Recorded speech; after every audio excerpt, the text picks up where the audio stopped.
The Courage to Lead, episode 82. You're listening to the ib4e Coaching Podcast.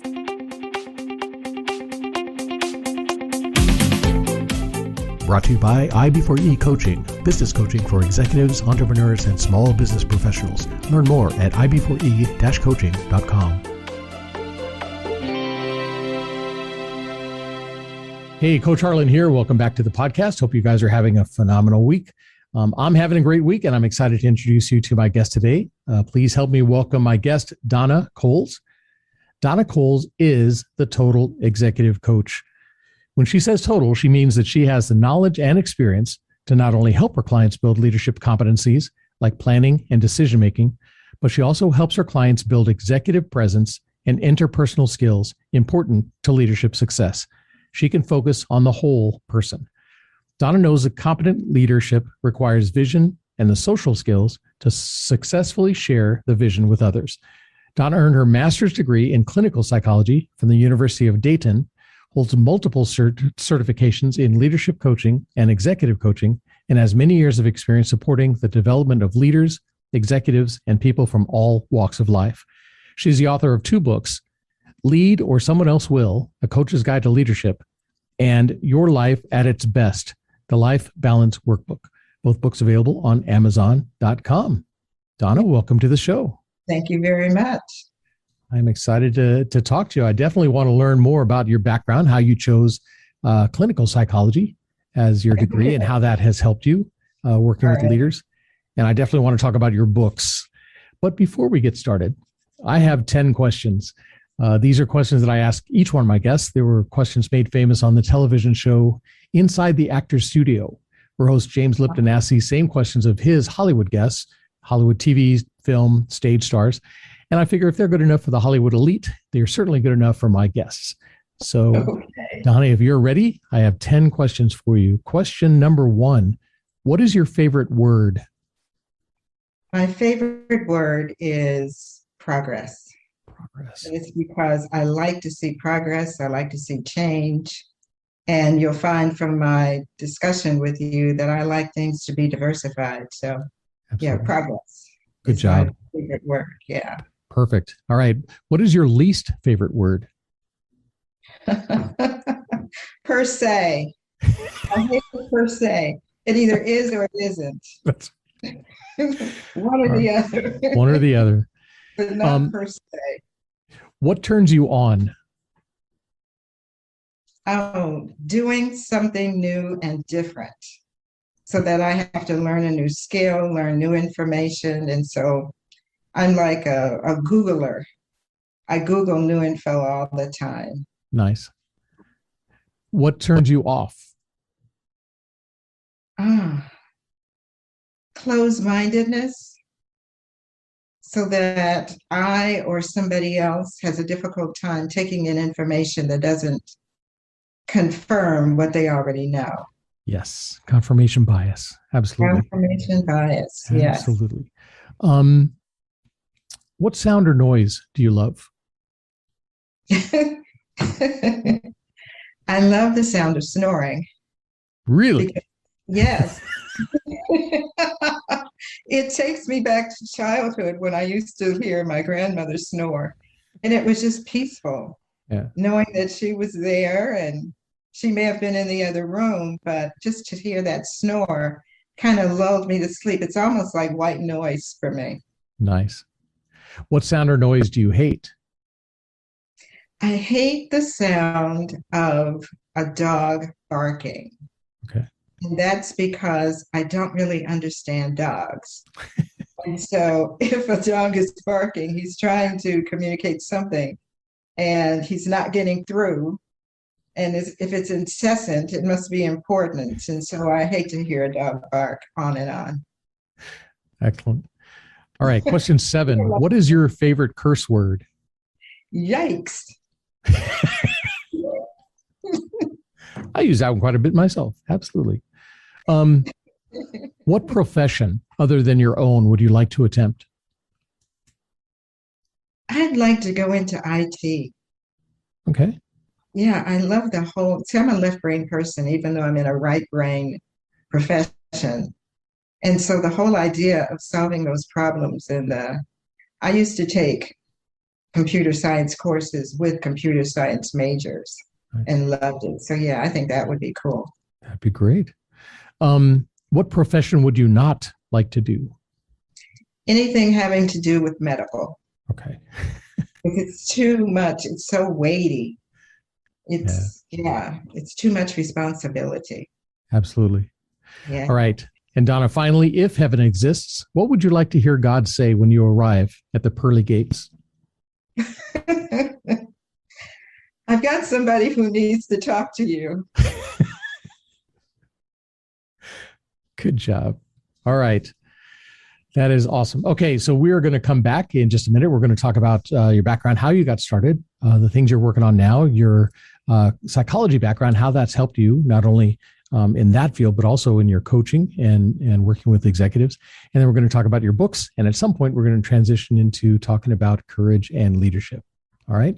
All right. Sounds good. All right. So listeners, we will be back right after this. So stick with us. Imagine having a trusted group of CEOs at your disposal. Imagine having your very own peer advisory team who could work you through the problems and questions in your business before you had to make those difficult decisions. Imagine you had a group of advisors that had your back and met for the sole purpose of making you successful in your business. What would you be able to accomplish then? Well, you don't have to imagine anymore. You can have that and more when you join my Business Success Mastermind Group. Join my Business Success Mastermind Group today. Learn more at ib4e-coaching.com/mastermind. And we are back with my guest, Donna Coles. Donna, thank you again for agreeing to be on the podcast. It's a pleasure to have you here. Oh, it's a pleasure to be here. Thank you. Sure. So tell me how you got started and tell me how you chose the clinical psychology degree. Okay. If we go back to college, I wanted to be an English teacher. My English teacher in high school was really my hero. I loved her. And so I wanted to be just like her. So my freshman year, I started out English major, and I had to read Beowulf. So I couldn't do it. I just couldn't do it. And so I decided, just like LeBron James took his skills to South Beach, I took all of my credits to psychology, and that was that. So it wasn't that I necessarily started out wanting to work in the area of psychology. It's been great, but I wanted to teach English. Wow. Yeah, I remember reading Beowulf and a lot of the old English. I was a literature major, so yeah, I'm right there with you. Gosh. And so with your psychology degree, you actually taught for a while, right? Yes, I was a tenured professor in psychology. Excellent. And I loved the idea of teaching and giving people information, but I liked even more to be able to develop courses. And so because I was a trainer, I've done so many things related to psychology, training and developing training courses and developing courses for the college. That really was what I wanted to do. So after I got my tenure, I thought, what do I want to do now? And I decided to leave and just continue to do training on my own. Okay. And so that training, did that include just students, or is that when you started working with executives and starting to coach? Well, I started out doing soft skills training. Okay. And then I went into human resource type topics, like how to write policies and procedures. So on my own, because I've been an entrepreneur for a long, long time. Back in the 80s, I started entrepreneurship. Nice. I started out as a trainer. My slogan that I kept to myself basically was half flip chart will travel. Yeah. And I did. There were times when I would be gone a couple of weeks at a time. Nice. And so when that got to be too much, I pulled back from training and did more work in the office and started psychotherapy and coaching. Nice.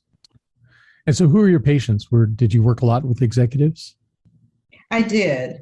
There was something called employee assistance, where executives and managers would be sent because they needed to update their interpersonal skills primarily, but we would talk about their leadership skills too. And so it sort of spun off from employee assistance into my working with people around their leadership skills on my own. So I've had a lot of concurrence with my career. Absolutely. While I was teaching, I also had my business that I worked. So I've been an entrepreneur since the 80s. Wow. Well, now I know nowadays one of the big topics is employee engagement, and a lot of executives, a lot of managers don't understand what it means to really engage with their employees. They think talking to them, saying hello to them is engagement, but that's not even scratching the surface. I'll give you an example of good employee engagement that I was involved in. A professional that I know asked me to come into the organization that he had just taken a vice president level role. And he wanted me to help him to begin to develop good relationships with everybody in the organization, particularly in his division. And so employee engagement in that sense was his, first of all, talking to employees about what he would like to see happen, but he also got from them what they wanted from him. And so I led the discussion as a big focus group. What do you want from your new vice president? And I took notes on it on a flip chart paper. And at the end, I gave it to him as, this is what they say they want. These are your marching orders. Nice. He also asked the question of, what would you like to know about me in terms of who I am professionally? And they were able to ask him questions to find out just who is this guy? I think that that was an excellent way of engaging employees, to be able to say, you're important to me, and I want you to be able to know me. I'm going to get to know you. And I want you to know that my door truly is open. It's not just an open door policy cliche, right, but because you've been here, you know what's worked and what hasn't worked. I just got here. Engagement means I'm going to engage your history, what you know, so that I'm able to be up to speed as the leader and to help us to move forward. To me, that's engagement. That is engagement. That's really insightful, though, on that person's part, to say, you know the history and I don't. So help me understand the history so we can get along. And I think that two-way communication is important. A lot of employees these days don't have that two-way communication. They're spoken to, but they never get a chance to really say what's on their mind or ask the questions they want to ask or know the things they want to know. And I think that's important to really make people feel like they're part of the business rather than just, working in the business. Yeah, I think that it becomes really cliche to say, who do you ask about the job? The person doing the job. Mm-hmm. But do you really value what that person has to say? Right. Have you been able to begin to understand from the employee's point of view just what the job is about, what the organization is about, what the overall environment is about? There are so many layers within an organization that leaders need to understand.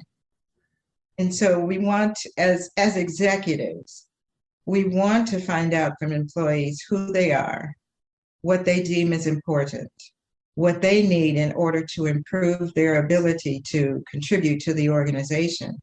But what has been tried that didn't work? And is there something about the new environment that could make it work now?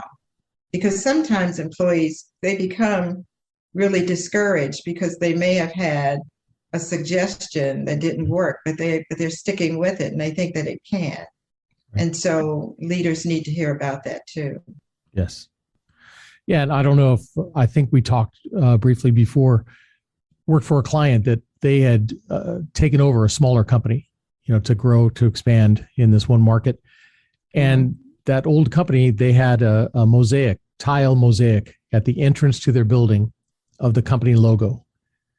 And this new company came in and put carpeting to cover up that old logo.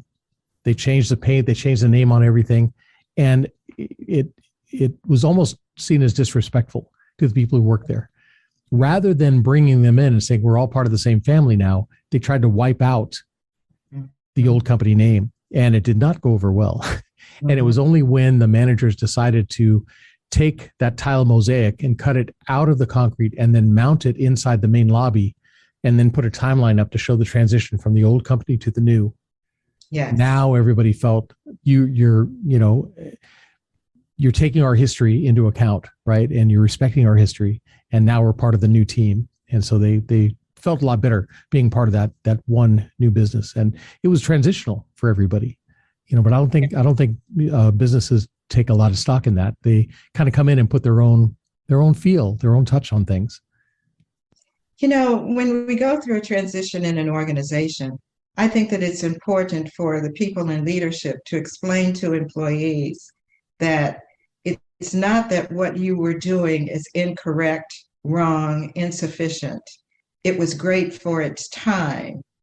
But since we have a new environment, we're going to add to. We're not going to do something different. We're going to add to, because that's really what you're doing in leadership. You're adding to what was in order to create an is. And in that way, like you're saying, it shows respect for the history. Yeah, absolutely. Anthony Robbins talks about the 6 basic human needs that everybody has and things that we need to have fulfilled either in a positive way or a negative way. He talks about we have to have the certainty of our job, of our family life, the certainty of our health, uncertainty or variety, because we need that change. We want to feel significant to people, significant to the company that we're working for and the people we work with. There needs to be love and connection. There needs to be growth and a way of contributing, giving back. And I think that one thing of feeling significant, for employees, especially talking employee engagement, as an employee, I want to feel significant. I want to feel like what I'm doing is beneficial. It's helping someone. It's not just a mundane, turn the screw and send it down the line. I want to feel like I'm contributing somehow. And I think that's really important. It has to do with how leadership has helped to establish a culture. And a lot of times people don't really understand that a new employee coming into the organization needs to learn about the culture as part of the onboarding. And so I think that lends itself to what you were just talking about, that it's more than just doing the job and the technical part of it. It's knowing that you're significant, that you belong. I worked in an organization once as a consultant, and I asked the people, if there were guys in manufacturing, there weren't any women in the room. I asked the guys, what do you tell your family about what you do when you go home? And they said that they couldn't explain what they did. I said, but you make parts. They say, yeah, parts is parts. But do you know what part you make and how important that part is? They said no. Well, what they were manufacturing was something that really had to do with safety. And so I went back to the organization and said, these guys need to know what each part is for, what it does, how important it is. If there's variation, if there's variance, if there's something different, if it's close to being scrapped, but maybe it can be used, is it related to safety and it shouldn't be used? Yeah. Let them know what they are doing and how they contribute to the greater whole. And you're going to have a better return on your investment in your employees. And they did. Absolutely. I bet that made a difference. Yeah, I used to work at Lockheed Aircraft out in California, and I was in the top secret government side of projects. I was not allowed to talk about what I did at the time, but they almost every week we would have some kind of a meeting where they would show us films and show us how important the projects we were working on were to national safety, to exploration in space, to commuting, on the commercial airliners and everything like that, how important everything was that we were doing. And it gave you that sense of pride. We took pride in our work. We took pride in, cleaning the area and making sure we had everything exactly the way we were supposed to. And yeah, I think that's important. That's great. Yeah. Very good. So tell me about your books. You have 2 great books, Lead or Someone Else Will. Absolutely. Yeah. Absolutely right. Tell me about that. Well, what I did was I took all of my history having to do with the training that I've done with groups, the work that I've done with individuals around leadership. And I thought about what are the principles? What are the real skills that leaders need? And I came up with 31 issues that leaders need to consider. And so with each one of those, I either gave an example from my own coaching, or I gave a very practical example of how a leader can incorporate this skill into their own leadership. Bottom line, every one of those chapters provides the reader with something that they can use. It's very practical, something that they can use in order to add to their leadership style. Nice. When I'm working with a leader, it's not that I want them to lead as I do. I'm giving them some suggestions on tools that I've used, perspectives that I've used that have worked, and they can choose to incorporate those into the style that already works for them. Nice. So leader, someone else will. There's something called the de facto leader. And the de facto leader, you probably know, is that person in the rank and file who really has the leadership role. You may have the title, but they lead their peers. And so you have to incorporate that de facto leader into the work that you do in leadership, not be put off by it, not be intimidated by it, but allow that de facto leader to help you, to partner with you, to give people what it is that they need so that the whole organization operates well. Nice. So it's 31 issues, very practical. Very cool. Yeah, because I've had clients that I work with say, well, what exactly does that look like? When you talk about effective leadership, what does that look like? So giving them examples of what a good communication looks like, giving them an example of what good decision-making looks like. You're not telling them specifically what they need to do, but here's some examples, and then they can kind of draw from that, right? Right. Nice. When you were talking about decision-making, there are some leaders who are, this is an old phrase, but they're one-trick ponies. Remember that phrase? Oh, yes. They have this way of making a decision. That's what they do. And you can always rely on them to use that style. Well, in my book, I describe a number of styles of leadership related to decision-making. Who should be included in the decision-making? How should they be included? Helps a person to become a better leader so that you're not using just one way to make your decisions. Absolutely. No, that's great. And then your second book, Your Life at Its Best, the Life Balance Workbook. That is something executives, everybody, I guess, struggles with at some point, right? Yes. And that leads back to my psychotherapy days. I didn't want to give that up, and I don't. When I'm working with a leader, ultimately, we do talk about life balance. Something isn't going well, they're experiencing stress, they're not getting the kind of supports that they need. And I'll tell you, for me, first of all, work-life balance truly is a myth. There's no way that anybody's work should be balanced against 10 other areas of their life. That is imbalance in and of itself. Yes. And so I talk about how work should be incorporated into a person's life, that it shouldn't take it over. So if you're walking around with a briefcase as an extra appendage, then you had to put the briefcase down and enjoy the rest of your life. Yeah. So that's the one idea from the workbook.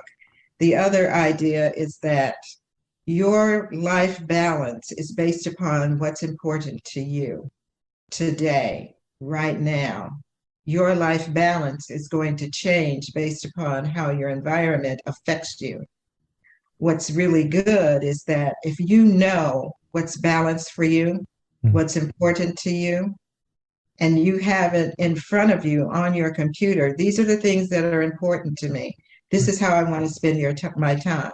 When a traumatic event occurs and it throws you off, sure, you get thrown off. But what happens is that you've got your life balance definition here waiting for you. And you can reinvest in that life balance description once the effects of the traumatic event are over.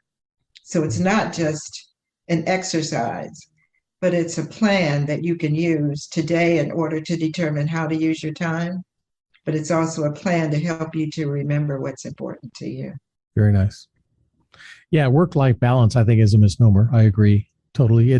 I heard somebody call it work-life harmony, because there are going to be times where work takes precedence over some things, or I think family always takes precedence over other things, that family should always come first. But just finding that balance, that harmony, to where your life doesn't impact your work doesn't impact your life.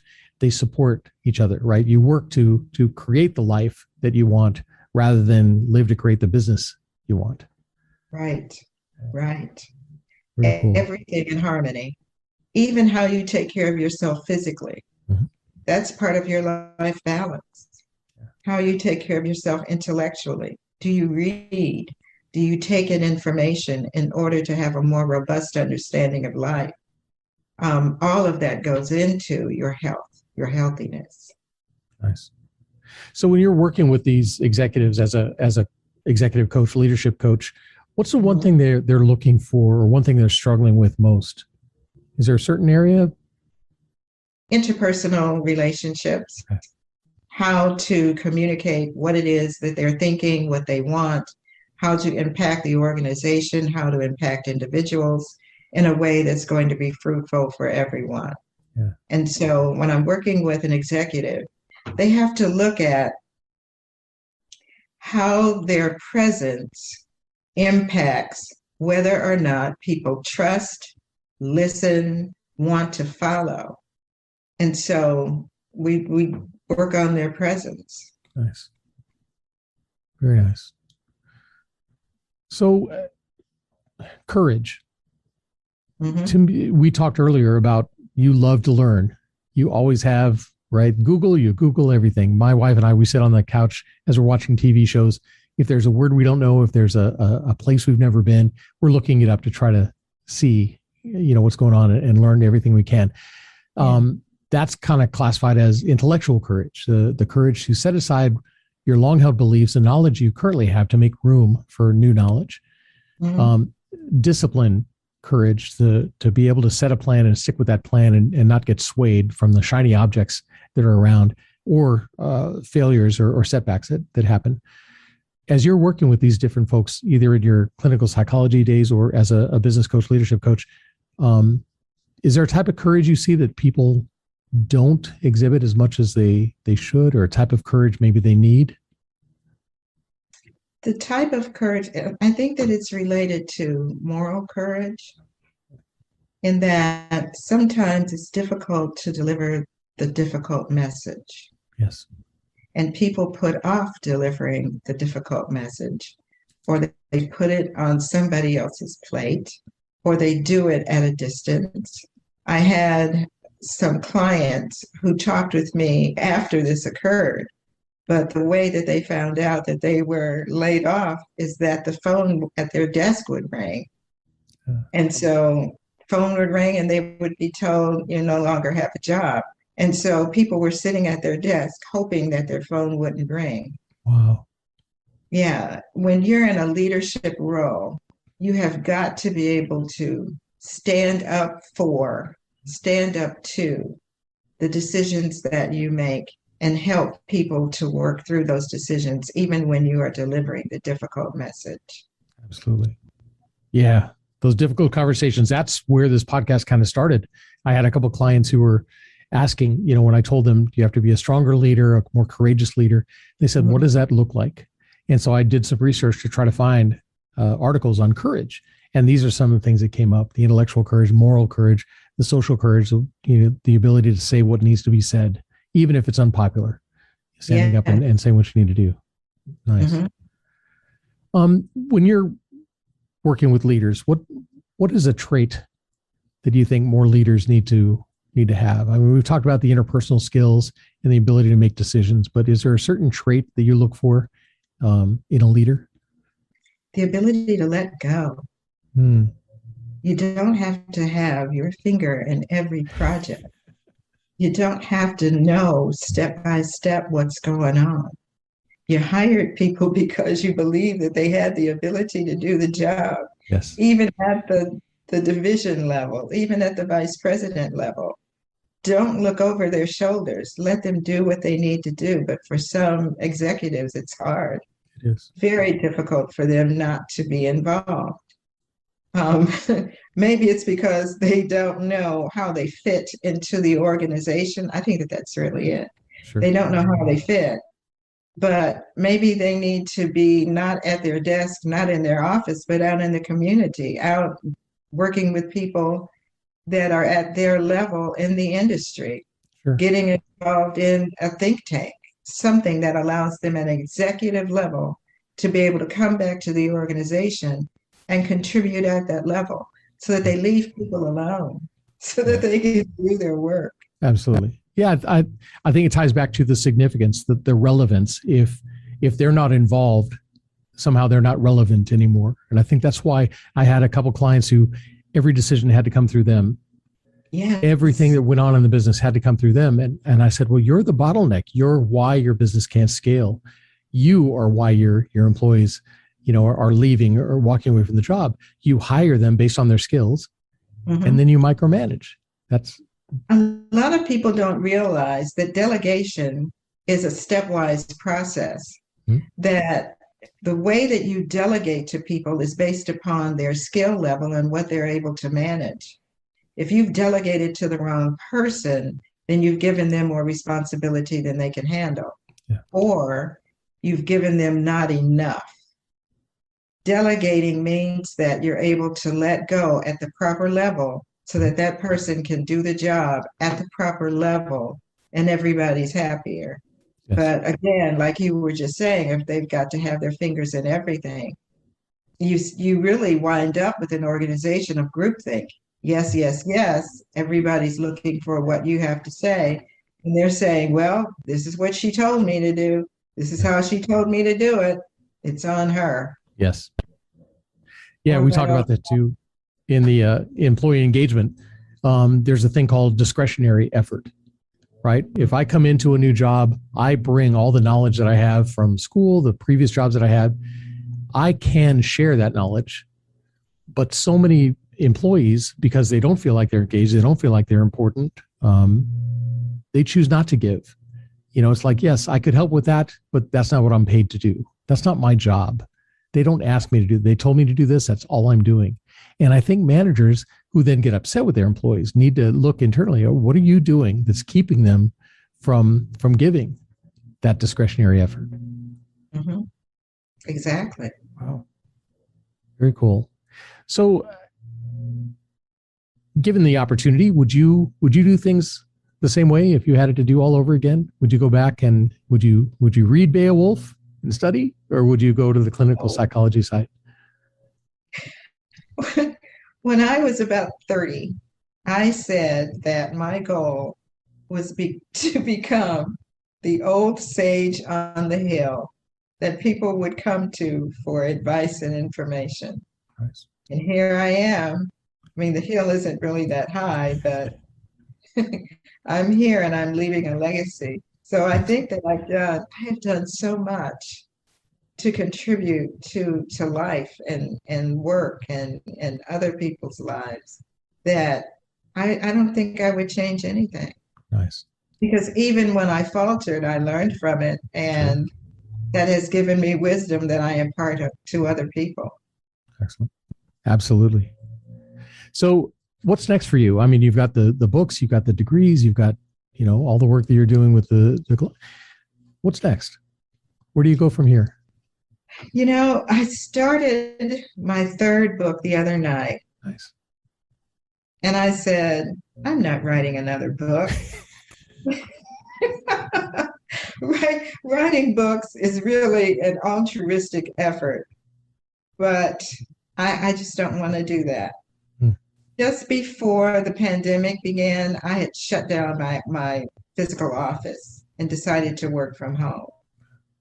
And so that's a good thing that I did, because here I am working from home and using Zoom and the telephone to do my work. And it's been going really well. Post-pandemic, or when things get to a low enough simmer, I might want to go back out on the road, because I used to do keynote speaking and not necessarily, I don't think I want to do training, but maybe speaking engagements might be good. Getting in front of an audience again might be cool. Absolutely. Yeah. And I think after the pandemic, they're going to need some help. A lot of the businesses, I think, are going to need help re-engaging with their employees. It's one thing to have the employees around you.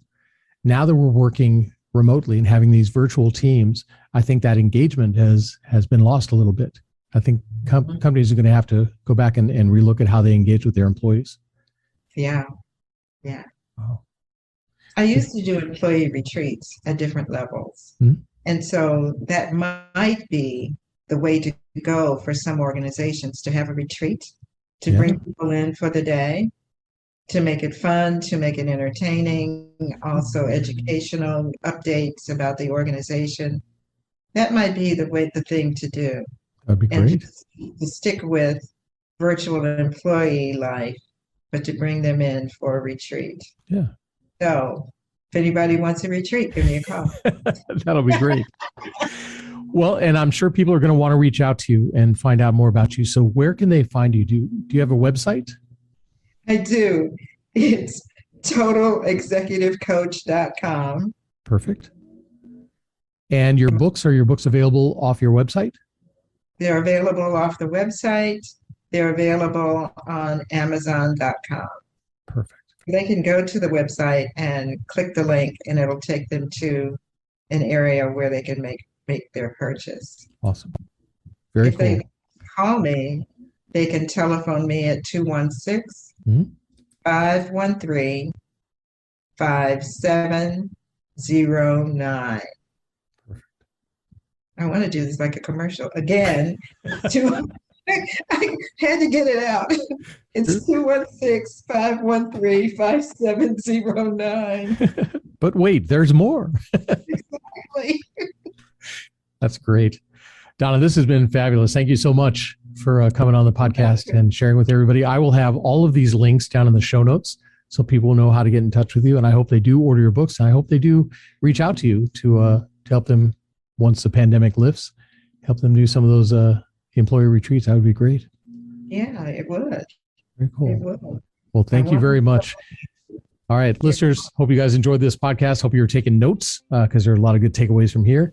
And if you did like the podcast, make sure you share it with your family, friends, and colleagues, and stick around because there's always more coming.